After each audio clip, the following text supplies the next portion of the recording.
In today's video, we're taking a look at an ammunition we've tried to test a few times in the past and failed miserably at getting velocity numbers on. What ammunition, you may ask?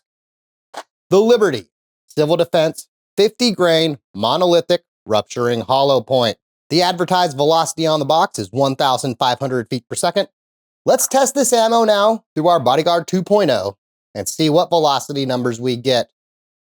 At the end of the video, we'll do a little breakdown, a quick comparison, and maybe add in some final thoughts. And now, let's hit the range.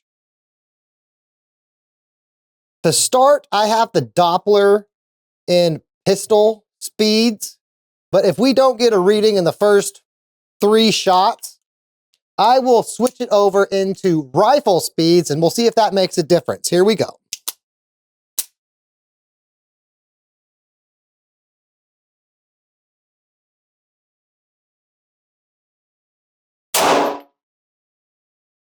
$1,444. 1,498. 1,508.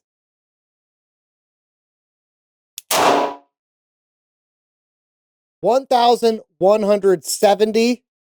That one actually felt a little less stout.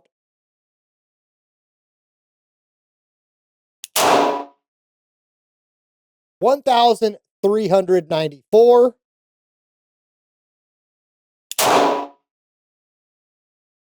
Could not track projectile.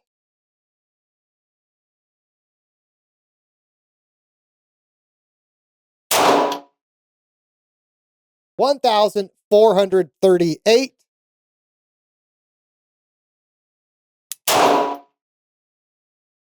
1,483. Today must be our lucky day. I should buy a lotto ticket. We managed to get 7 shots on our Doppler. Average velocity from our Bodyguard 2.0, 1,419 feet per second.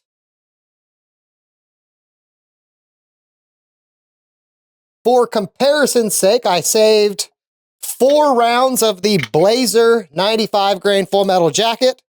Let's shoot those to give you an idea of the velocity difference between what would be considered some home defense, personal protection ammo, and range and target practice ammo. Here we go. We will shoot at the same target since we're not really looking at accuracy at the moment. Okay, Doppler is running.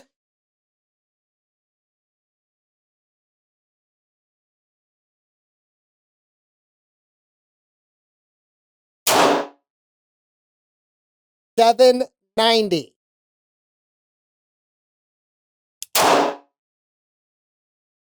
816.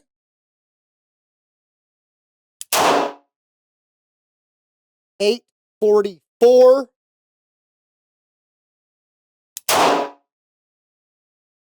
799.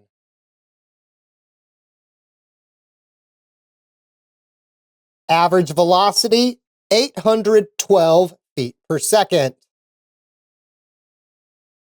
I also reserved 5 rounds of this American Gunner 90 grain FTX. Is it really FTX?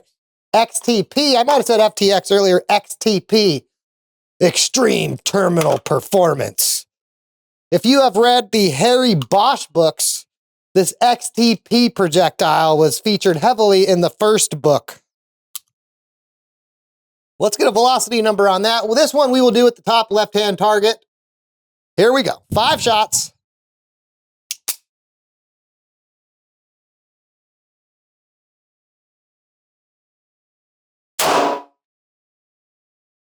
$863. 887. 889. 886. 912.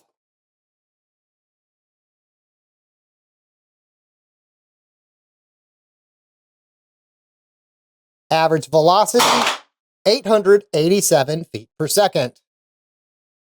For the Liberty Civil Defense 380 ACP with the monolithic rupturing hollow point, our average achieved velocity from the 2 3/4 inch barrel of our Bodyguard 2.0 came out to 1,419 feet per second for 223.5 foot-pounds of energy. If we compare that against our Hornady American Gunner 90 grain XTP, our average velocity with that ammunition was 887 feet per second for 157.2 foot-pounds of energy, and our Blazer 95 grain full metal jacket with the average velocity of 812 feet per second for 139.1 foot-pounds of energy. All of those from our 2 3/4 inch barrel of our Bodyguard 2.0. As expected, the lighter 50 grain projectile from the civil defense ammo yielded a higher velocity and, as a result, more energy. Our accuracy today was pretty good with this ammunition, and if we look back to when we previously tried to chronograph this ammo using the Smith & Wesson EZ 380 and the Ruger Security 380, I'd say the groups we achieved today are very similar to the groups that we achieved with those two firearms in the past. Let's now break down some of the marketing terms on the box. The civil defense ammunition has the advertised velocity, again, of 1,500 feet per second. They round up slightly to 250 foot-pounds of energy. Doing the math, it's more like 249 3/4 foot-pounds. I guess close enough. The projectile I've heard referred to as a rupturing hollow point, though on the box it is called a deep cavity projectile, meaning it's designed to fragment rather than expand. They list 2 inches of dispersion at 25 meters, which I'd say is the spread of your shot group. And they say you should get 12 inches of penetration at 10 feet. If you look at Liberty Ammunition's website, you'll see this image of their ballistics gel test. You'll notice that fragmentation and the wound channel in the ballistics gel happens within the first few inches of that ballistics gel block. One ammunition that we have tested in the past that has some similar qualities to this civil defense ammo is the G2 RIP 380 ammo with its 62 grain projectile that has an advertised velocity around 1,240 feet per second for 215 foot-pounds of energy. Both of these projectiles are on the lighter side for 380 and designed to fragment rather than expand. While we have yet to ballistics gel test the civil defense ammo, we did ballistics gel test this RIP G2 ammo in the past, and the results look strikingly similar to what the civil defense ammo has on its website. If you'd like to see us ballistics gel test the civil defense ammo in the future, drop a comment and let us know as we prepare those tests for this coming spring. So while I don't think we yet have enough data to say if this civil defense ammo has a great gimmick or a questionable gimmick, in my book, it seems to be trending more in the RIP G2 direction than, say, the XTP direction, but let us know what you think in the comments.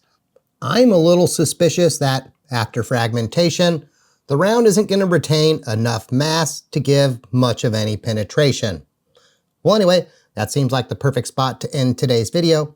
If you enjoyed today's presentation, like the video and share it with your friends and family. Those things are free and they really help the channel greatly. Thanks for watching, and as always, have a good day.